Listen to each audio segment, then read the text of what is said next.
All right, let's welcome into Straight Fire a college football legend in Ann Arbor. Everybody knows him. Devin Gardner, former quarterback, now calling college football games this weekend. He's got a decent one this weekend. Oh, what is a pretty good college football slate? Devin, how you doing, man? I'm doing well. I'm just happy I'm finally invited. I've been waiting on my opportunity here, and now we're on straight fire, and this is gonna be straight fire for sure. Yeah. I mean, based on what you were saying before the pod, I cannot wait. It's actually Yeah, it's weird. College football, Devin. It's like there's a good week and then kind of a sleepy week and then a good week, and this feels like a good one, especially in a conference you know well, the Big Ten. of course. It's very exciting too, just because Fox has leaned all into the Big Ten, and it just continues to have all these great games, these teams, and it's kind of weird that the SEC somehow once everybody can pay players.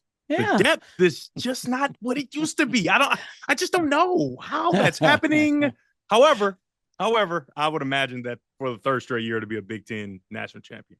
Oh, wow. Spicy. Okay. And I assume, are you with everybody else? Ohio State's the best team you've seen so far, most complete team, or are you leaning Oregon? I'm so tired of this because Uh-oh. I have to tell the truth, and Ohio State Uh-oh. is way too good. And I think the Big Ten is really screwed up, Ooh. right? And it may be too late, but maybe Illinois can do something about this, right? So their offense and their young quarterback, they had to grow. They weren't what they needed to be the day Mhm. one, like Ohio State usually is, right? And they just been escaping, and they've been able to grow organically, right? There's been no real pressure for them to live outside themselves and have to really make plays and maybe win some downs and win some drives and quarters, and they've just been able to kind of float on by in obscurity while the defense just dominates everyone. And so you hope, if you're a fan of everybody else in the Big Ten, you want Illinois to give them a chance to see if they can make sure this quarterback has to make plays. Julian Sand is a really talented guy, but he's still very young, and Right. none of that has been able to be exposed. Yeah, so the young aspect is interesting because in theory, and again, you played way more football than I have. I didn't play high school or anything actually. But watching football and analyzing it, to me, it's like, okay, we don't trust Julian to beat us deep.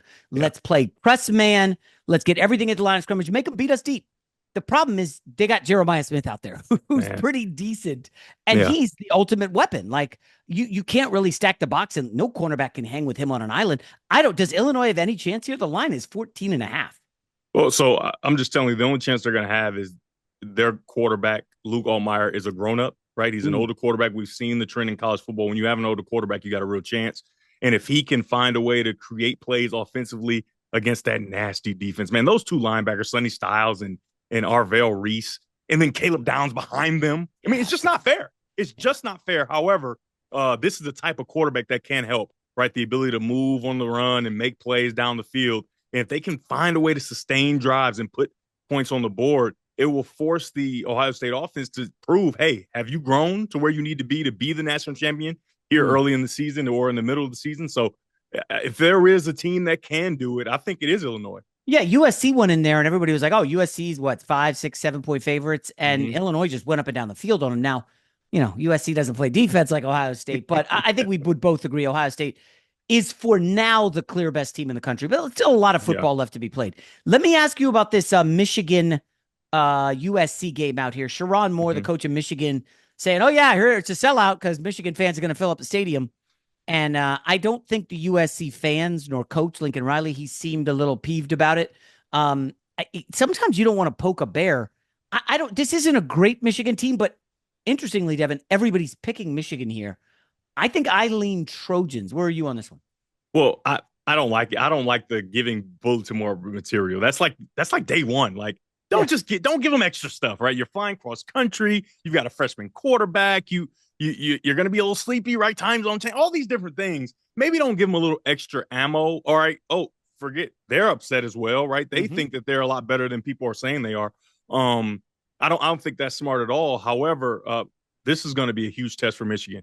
Uh, this is going to be the best offensive test since OU, and we saw what happened in the OU game Mm. when the offense and defense just could not get on one accord, and they had a quarterback that's dynamic, and Jaden Mayava is a guy who is dynamic, man. Just watching him play, it's been really fun because it's kind of like he has some of what Caleb Williams had as far as the off-schedule plays, the arm angles, the ability to just create and be a point guard and be amazing.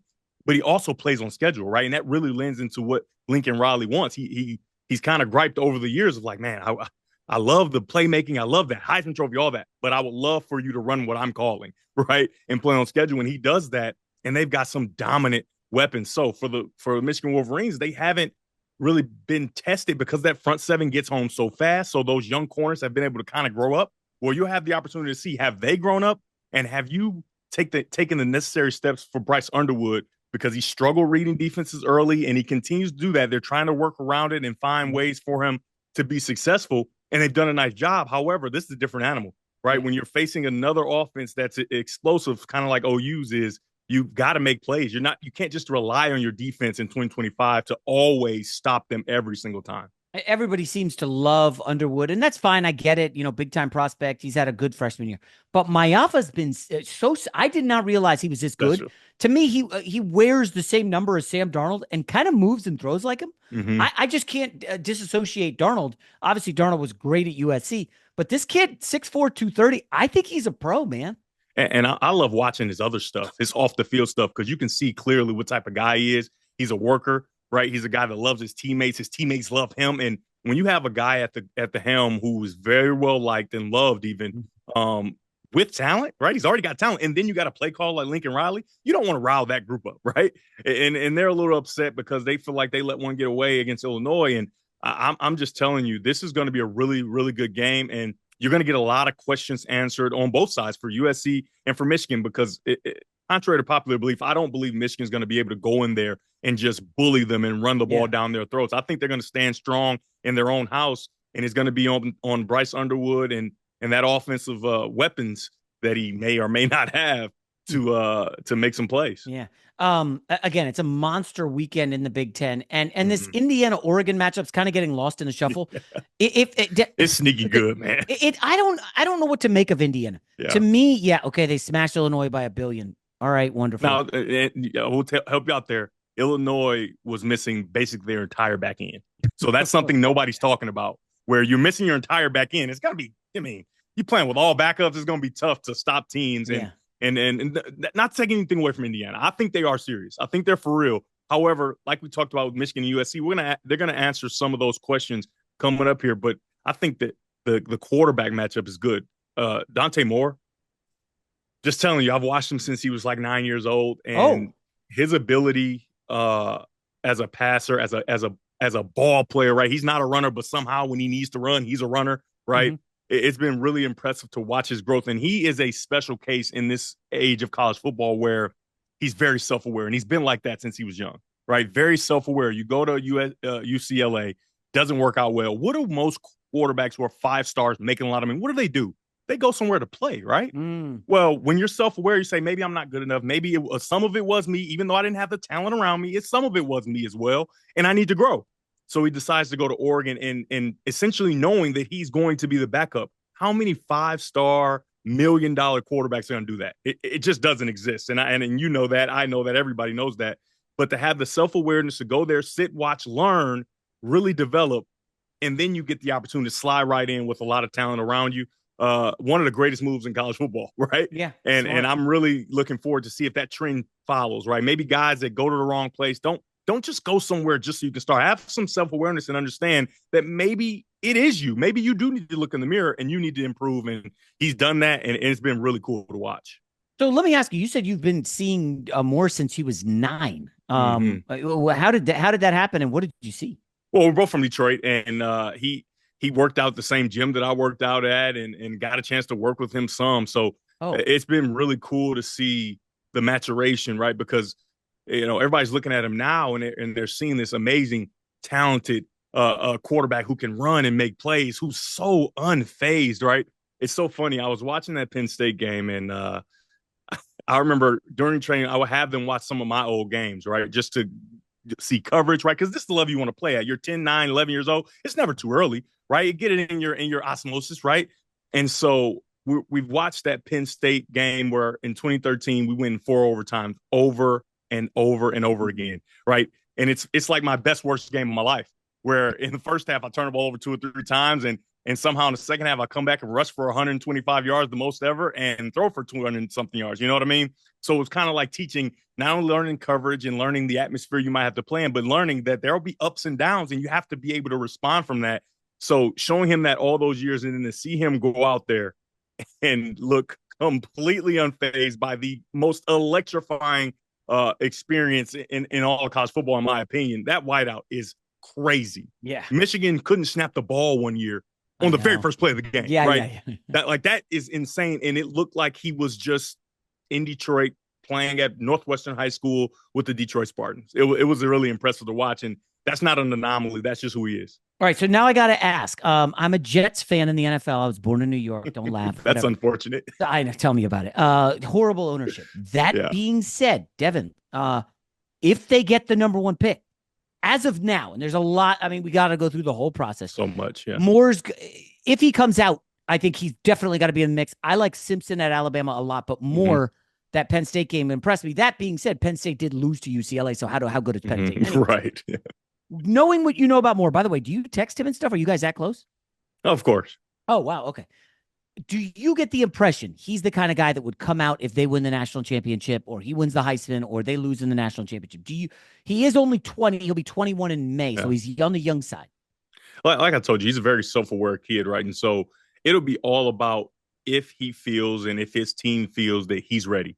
Because if he's not going to come out, whether he wins the Heisman or not, right? And so that's why the decision from UCLA to Oregon is so important to remember, because just because you win the Heisman, that doesn't mean that you're good enough and ready to be at that level, if that makes sense, right? So I think it'll be a deep dive on whether because he's making good money, right? He's living the dream. I mean, you don't have to tell me, but ballpark, is he making 2 million or 5, 7? I stay out of the financials. I have no idea. You know, at his level, we know at Oregon, they're sparing no expense. You would think it would be 3 to 4 million. You know what I mean? Like you can guesstimate on what he's making. And so, you know, there is no real rush, right? That NIL has really changed the game. There's no real rush. So the self-aware kid is going to stay in college, and Oregon's going to always have weapons. They're going to have a good football team. It's not like he's going to come back and there's going to be, where is everybody? I don't have anybody with me. He's going to have a really good team. They may go back to back if they were to win the national championship. And so it would literally be solely based on his development and how far along he is and his maturity. And I think that if he's ready, he will definitely certainly go. Oh, wow. Okay. Ooh, I was getting a little negative there. You know, listen, there was the Peyton Manning allegedly way back was like, I don't want to come out. I don't want to play for the Jets. Allegedly stayed in school, did not win the Natty. We end up with Keyshawn Johnson and he didn't win us anything. Anyways, but so tell me about Mendoza. I got to be honest. I haven't seen that much of him. The little I've seen, like he looks fine. Yeah. Fine is that's a really good word. That's a really good word. Fine. I don't. And in some households, that's a bad word. We don't want to be fine. However, I have been impressed with Mendoza and his ability to adjust to something totally different, if that makes sense. I had him early in the season against Kennesaw State. Right. And so watching the film leading up to that game, it's just like he has no idea what he's doing. His feet are wrong. He has no idea where to go with the football. It was so alarming. And then I go into the meetings and I talk to Signetti. And he's sitting there laid back, you know, his whole deal. And he's letting me know, like, the same thing we had with the guy last year. It's the same thing we had with the guys at all my other schools. It's the same thing every single year. They can't figure it out early, and then we figure it out, and then each kid has won the player of the year. And it's just like, wow. You go back and look, and he's exactly right. It always starts this way. And so I was like, okay, I'll give you the benefit of the doubt, and I'll let him show me. And he showed me. It's Kennesaw State. However, he was exceptional. And then he goes out and does what he does against Illinois. Like I said, the caveat there, missing all their defensive backs. But you still got to go out there and throw the football to your guys. And he's been able to do that. Like I said earlier, though, this is going to be a true test because he hasn't seen a defense like he's going to see. He hasn't seen an offense on the other side that he has to see. I don't think people appreciate enough how much the other offense really affects how you play offense, right? Just because that other offense isn't talented, you can do things that you usually wouldn't do, right? You can take chances, but when you have an explosive offense on the other side and a quarterback specifically in Dante Moore, you cannot make a bunch of mistakes, but you also have to risk some things to make some big plays. And so that puts a different set of pressures on you. And I really wonder how Mendoza will respond. Yeah, we'll see. I need to see more if that's okay. I know he was good at Cal. I got a buddy who graduated from Cal, was hyping him last year. Well, I'm like, oh, I didn't this love him. I thought he was fine at Cal. I he's didn't putting up think numbers. I mean, yeah. anybody can put up numbers except for Arch Manning. We'll get to Arch in a moment. I'm not bashing him. Oh Real quick, no. another. So basically, I'm between as a Jets fan. I love what I saw from Dante Moore, but I'm just telling you that Ty Simpson at Yeah. Alabama. Now he's the opposite end of the spectrum. He was a big time recruit, but just stayed at Alabama. This is Mm-hmm. his, I believe, his fourth year. He's 22, going to be 23 soon.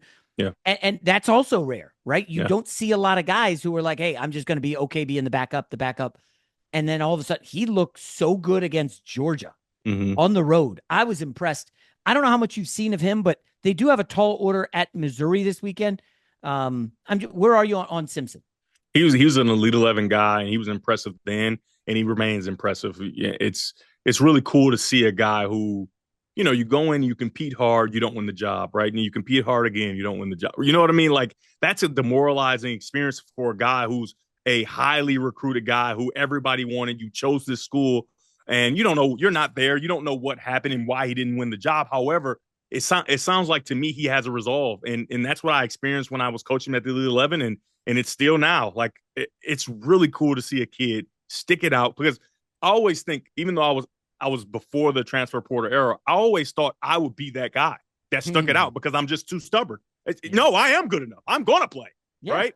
And that's why I ended up playing receiver because I was like, hey, I can't watch anymore. I need to catch passes then if that's what it takes for me Yeah. to get on the field. And so he's that kind of kid, that throwback guy that's going to fight through adversity, that Tom Brady style. I'm fourth on the depth chart, but however, this is going to make me a better man and a better football player. And he's putting it all on display, man. I've been really impressed, and I don't think you can go wrong with him or Dante Moore if they were both to come out. Me Now, personally, I would take Dante Moore just because I know what that brain is thinking. Yeah. I know what he's doing.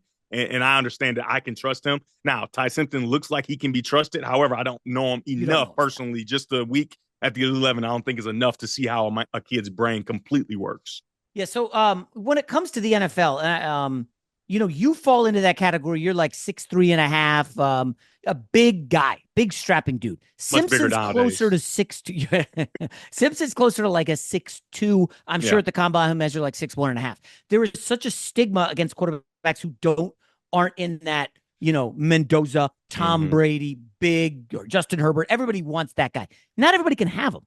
Yeah. Where do you fall? Because Moore, I don't know. He's listed at 6'4". Usually they inflate that stuff by half an inch or an inch. I don't know. Moore's not as tall as you, but he's kind of strapping.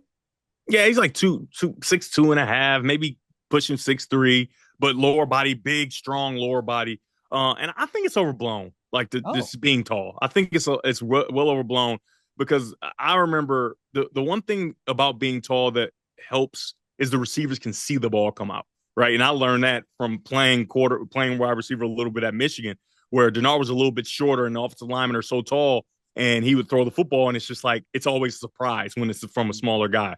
However, as far as playing the quarterback position, it's all about finding windows, right? It's all about finding where your spaces are inside the pocket.